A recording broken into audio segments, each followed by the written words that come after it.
mes amis, j'espère que vous allez bien. Merci de votre fidélité à ce rendez-vous de chaque semaine sur des sujets qui concernent votre actualité, bien entendu.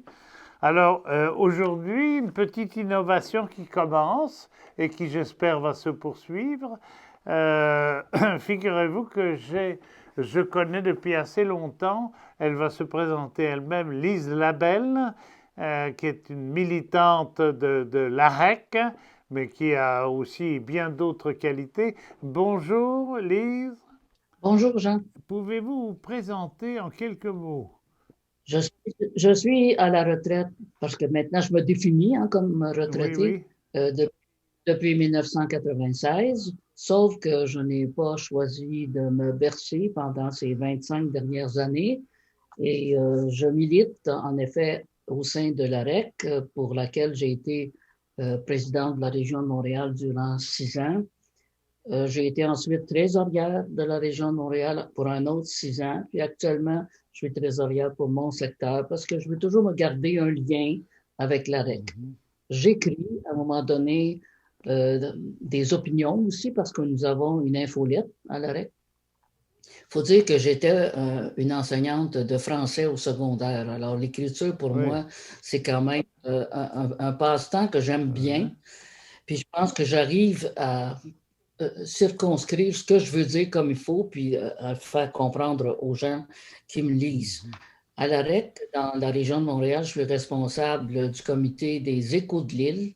Alors, les Échos de l'île, c'est notre bulletin régional. On le publie 3 fois par année et j'en fais la coordination.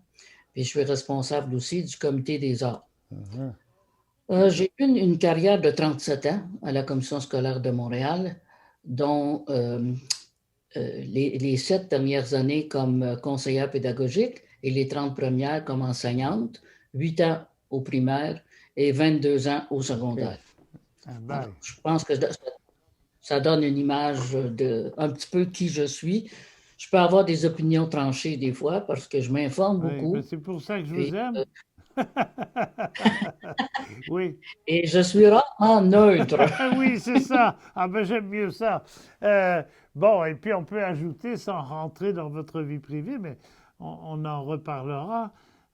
Vous êtes une proche aidante, particulièrement proche et particulièrement aidante, hein. Vous avez une très belle expérience de ça et j'aimerais qu'on en parle un jour.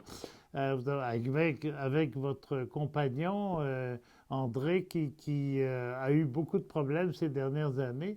Et s'il ne vous avait pas eu à ses côtés, je ne sais pas comment ça se serait terminé. Oh, il dit que si je n'avais pas été là, lui, il ne serait plus C'est là. ça. Parce que, dans le fond, c'est depuis 2016 que je l'accompagne dans tous ses problèmes de santé, que je l'emmène tantôt au CHUM, tantôt à l'hôpital juif, tantôt à la Cité de la Santé. Et quand il est hospitalisé, j'y vais tous les jours, puis je passe, si c'est à Montréal, ben, je passe la journée là. Si c'est à Laval, ben, c'est 7 minutes de chez nous. Alors, je vais à l'hôpital, je reviens pour le dîner, je retourne à l'hôpital, etc. Et depuis la fin du mois d'août cette année, j'ai aussi à m'occuper d'un de mes frères qui est le plus jeune de la famille et qui est déficient intellectuel et psychiatrisé aussi et qui s'est fracturé une Ah oui. hanche. Alors, ouais, vous imaginez les Ah, problèmes? Il est encore, il est encore au centre de réadaptation. Parce que lui, c'est sûr, il y a eu une opération le 30 août et après ça, il a développé une ah. pneumonie. Là, à l'hôpital, on a décidé que c'était une pneumonie par aspiration. Donc, on a décidé qu'il y avait une dysphagie, puis on s'est mis à lui faire de la nourriture en purée, nourriture qu'il a tout le temps refusée. Alors, quelqu'un ne peut pas prendre des forces, il ne mange pas, évidemment, là. Puis, au début, quand il a été transféré au centre de réadaptation juif, parce qu'à la Cité de la Santé, c'est ça le rituel. Toutes les fractures de hanches, les remplacements de genoux et aussi certains problèmes cardiaques. La réadaptation se fait au centre juif, c'est à quelques kilomètres de la cité. Alors, là, lui, c'est trop de bouleversements en même temps aussi. Ouais. Donc, ses débuts au centre juif, refus de manger. Il restait au lit tout le temps, alors qu'il était là supposément pour faire de la physio. Il va un peu mieux depuis 2 semaines. Là, maintenant, il est parti sur une lyre, il mange des sandwichs. Et peu importe que ce soit des sandwichs, au moins, il prend des Ouais. protéines parce que des fois, c'est au œuf, des fois, c'est au Ouais. thon. C'est sûr qu'il n'y a pas de sandwich au jambon parce qu'à l'hôpital juif, il n'y a pas de pâtes. Mais oui, monsieur, même en 2021. Alors, il va un peu mieux depuis 2 semaines. Mais je me fais un devoir d'y aller 2 fois par semaine, à part des autres responsabilités que j'ai. Puis pendant un moment, j'y allais tous les jours parce que j'avais l'impression qu'il avait lancé la serviette puis qu'il se laissait mourir. Et c'était le plus jeune chez nous. Moi, je suis l'aîné. Fait que, vous voyez, quand il est né, j'avais 11 ans. Donc, ça a été un peu comme mon petit bébé quand il OK. était jeune. Et puis là, cette semaine, là, mercredi, il va avoir 67 ans. Je serai là mercredi avec ma Ouais. soeur, puis on va essayer de lui rendre la journée la plus agréable possible parce que sa fête, pour lui, il commence à nous parler de ça au mois d'août. À travers cette expérience, ma chère Lise, votre militance augmente, si j'ose dire, parce que vous êtes obligé de constater tous les obstacles, toutes les manques, toutes les coupures, comme on dit. Euh, Qu'est-ce que vous... euh, on en reparlera plus en détail, mais aujourd'hui on fait une prise de contact. Euh, Qu'est-ce que vous tirez de cette expérience par rapport à l'analyse que vous faites du système de santé québécois tel qu'il évolue actuellement? Tel qu'il évolue, je trouve que ça fait quelques années qu'il évolue mal et que d'une réforme à l'autre, on ne règle pas les problèmes, on les empire s'il y a Uh-huh. quelque chose. Et j'ai confiance en Christian Dubé comme ministre de la Santé, mais il a tout un pari à relever parce qu'il a pris un réseau, comment je pourrais dire, très fracturé, puis qui fonctionne pas bien. Et en plus, la COVID est arrivée dans le décor, donc ça a retardé. S'il y avait eu le goût de faire un peu de ménage, il n'y en avait pas le Uh-huh. temps. Alors, une des premières choses sur lesquelles j'insisterai, c'est la fameuse création des CIS et Ah des oui. CIUS. Pour moi, pour moi ça, c'est des Oui. monstres. Et puis, j'en ai l'exemple ici à Laval, parce que, par exemple, pour mon frère, il demeure dans ce qu'on appelle une RI, parce qu'ils fonctionnent tous avec Ah, des cycles. Hein? Alors, il est en résidence intermédiaire. Bon, c'est une famille qui accueille des déficients. Mon frère est là depuis uh-huh. 26 ans.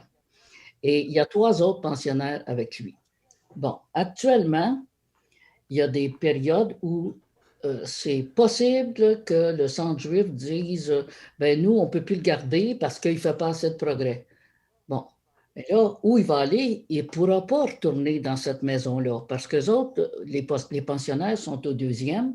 Il y a 12 marches à monter. Présentement, il ne marche même pas. Donc, il ne peut pas monter des Mhm. marches. Hein? Et qui est responsable actuellement aussi, excusez, là, la personne responsable de cette maison-là, là, ça fait 2 semaines qu'elle n'est pas allée le Ah, ouais. voir Mhm. euh, au centre juif. Sauf que tant qu'il est sur sa liste de noms, elle est payée pour l'avoir Uh-huh. chez elle. Elle n'a pas à le Uh-huh. nourrir, mais elle reçoit sa pension, puis elle reçoit un salaire, elle, pour s'occuper de ces Ah, personnes-là. Alors, au début, elle était très dévouée. Puis après ça, elle a dit, ah ben, quand même qu'il ne pourrait pas revenir chez moi, je vais quand même m'occuper de lui, puis je vais l'aider à faire la transition. Mais là, ça fait 2 semaines. Alors, à qui je peux me uh-huh. plaindre? C'est bien de valeur, mais autrefois, parce que ça fait quand même, mon frère a été identifié déficient il avait 6 ans, il n'était pas capable d'aller à l'école comme les autres. Et autrefois, il y avait toujours, dans chaque localité, disons, ben, Laval, c'est quand même une grosse localité, il y avait le centre Normand Laramie. C'est eux autres qui géraient les, les, les familles qui prenaient des déficients, puis qui géraient aussi les organismes sans but lucratif là, qui organisent des activités pour ces gens-là et tout ça.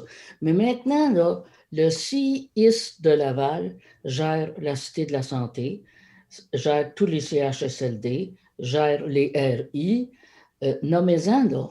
Alors, c'est une directrice générale, parce que je sais qu'actuellement, c'est une femme qui est là. Puis, je n'ai rien contre les femmes qui ont des postes de direction, mais comment peut-elle gérer l'ensemble de tout ça? Puis, on a vu pendant la première vague de la pandémie comment les CHSLD étaient mal gérés. Alors, mon propos sur ça, moi, c'est que c'est une création de Gaëtan Barrette, mais ça fait sa preuve comme quoi ce n'était pas efficace et on devrait en revenir à des unités, des entités qui seraient plus modestes, disons. Et on devrait aussi, à mon humble avis, séparer ce qui concerne la santé puis ce qui concerne les services sociaux. Ça devrait être deux ministères différents. Actuellement, c'est tout ensemble, on ne sait plus qui fait quoi. Puis quand on a un problème avec un service quelconque, à qui il faut se plaindre pour avoir des résultats, pas pour le plaisir de chialer, mais pour avoir des résultats. Moi, dans ma tête, c'est toujours pour le bien-être de mon frère. Là. Moi, à chaque fois que je vais voir mon frère, il me demande quand est-ce que la dame va aller le voir. Parce que, dans le fond, comme ça fait 26 ans qu'il habite là, il est bien plus attaché à elle, puis ses autres pensionnaires, qu'à moi, puis mon mari, puis ma soeur. Hein? C'est sûr, son milieu, à lui, c'est ça. Alors, ça entre dans mes réflexions. Non seulement vous avez réfléchi à la chose, mais j'allais dire, vous avez baigné dedans, c'est le moins qu'on puisse dire. Hein. Vous avez une expérience, c'est pas seulement une réflexion.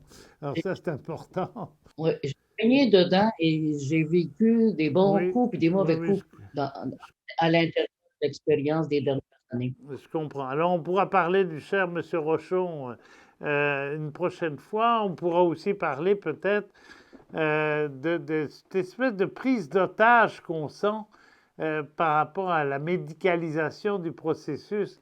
Les médecins ont en quelque sorte, vous vous souvenez, Monsieur Legault avait promis de faire des économies et de négocier un milliard ou deux de réduction, même peut-être plus. Merci pour aujourd'hui. À bientôt.